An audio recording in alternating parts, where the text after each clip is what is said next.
My name's Angelo, and welcome to We Want Picks. This is the only channel dedicated to UFC picks and DraftKings lineups run by professional fighters and MMA insiders. Every week, I join Nick Newell, professional fighter, professional model, and ESPN Top 10 guest, along with Dan Kramer, UFC fighter, Bellator fighter, Ultimate Fighter alumni, and Jacob Lyons, a skinny kid from Indiana.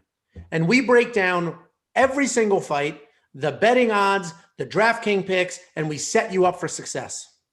Next up at UFC Fight Night, Brunson versus Holland, we have Tai Tuivasa versus Don'Tale Mayes in what should be a fun heavyweight fight that is definitely going to go to Tai Tuivasa. But before I detail that out, Nick, what are your thoughts on this?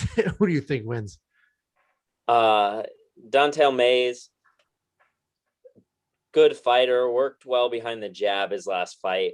Wasn't too urgent to finish the fight. I think there's just Tai Tuivasa is going to close the gap and get the knockout. That's what I feel. That's what I think. He's going to drink from a shoe and he's going to say something funny. He's going to walk out to the song from Titanic or something wild like that. And UFC is going to love every second of it. I think that's why they set up this fight. They gave him some other fights. They tried to push him a little too early and he fell kind of flat.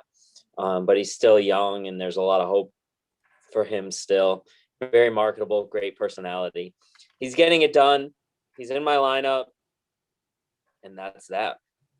Yeah, I think this is one of the more straightforward fights in the card.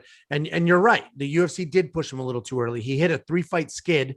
He was on an awesome win streak, undefeated, hit a 3-fight skid. And then the UFC was like, okay, hold on. We like him. We need this heavyweight division.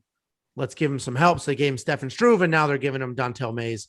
I think he gets it done.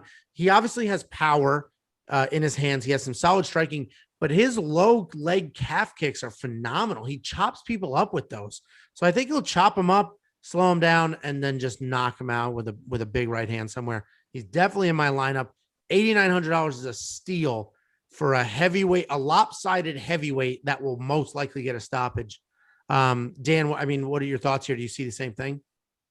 Yeah, no, for the most part, I see the same thing. I think Tuivasa is going to win the fight. I think that was a good call out on the low calf kicks.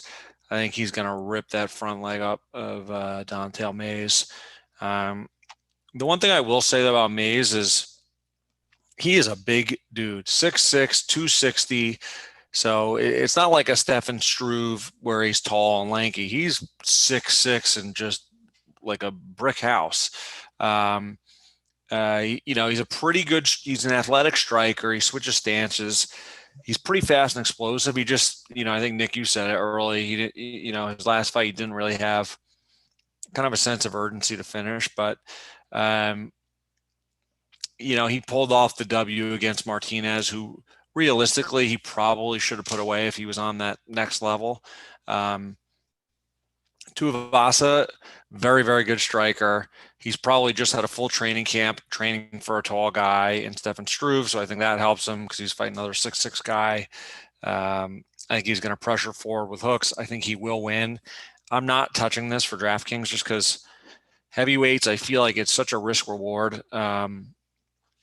And I think Tuivasa probably will get a stoppage here. I don't know. I'm not that confident in where I'm going to put in my lineup. So I could also see it. Don'Tale Mayes kind of trying to evade and avoid the power and making this kind of one of those long type sparring match fights. So not touching it for DraftKings, but the pick for sure would be Tuivasa. Yeah. And normally I agree. Heavyweights are always tricky. And I usually avoid them unless I'm pretty positive somebody's going to get the knockout. And in this case, I am. That's why I went with Tai. Jacob, what are your thoughts here? And are you also going with shoe beer drinker? Yeah, I think this is the first battle of the belly button tattoos here. This is interesting stuff on both these guys. But like you said, if Tai wins, it's going to be a first round knockout, and that's incredible value for $8,900. I think 10 of his 11 wins are first round knockouts. So if he wins, we pretty much know how it's going to happen. But I think we're underestimating Dontel May's grappling abilities. I think he can find a way to make this fight, get it on the ground, and I think he can just ride out Tai to a weird, boring heavyweight ground decision. So I think Tai will win, but I would not be surprised if this kind of gets ugly for him and he ends up on his back and can't really go anywhere, and then the power is useless. So I have Tai winning, but like Dan said, you just never know, and it's so hard with heavyweight. So I stayed away from this, even though I think if you were ever going to have a heavyweight at $8,900, this is a pretty good one to have. Yeah. Yep. So we're all going with Tai for the win. Nick and I have him in our lineups. We just see that knockout. We see that value. $8,900 is great. If he was 94, probably not. 8,900, definitely doing it. Before you go, check out the description below. In there, we have links to our Facebook, our Twitter, our Instagram, and more importantly, to our DraftKings League. Check out the league, join the league, participate in the contests, and as we get going and as you start winning, we're going to start handing out gift cards and participating and doing things like that. So check those out. Every week, there are drops on every fight card. So make sure you check out this channel and our social media on Saturday before the fights start so that you have our most updated lineups and picks.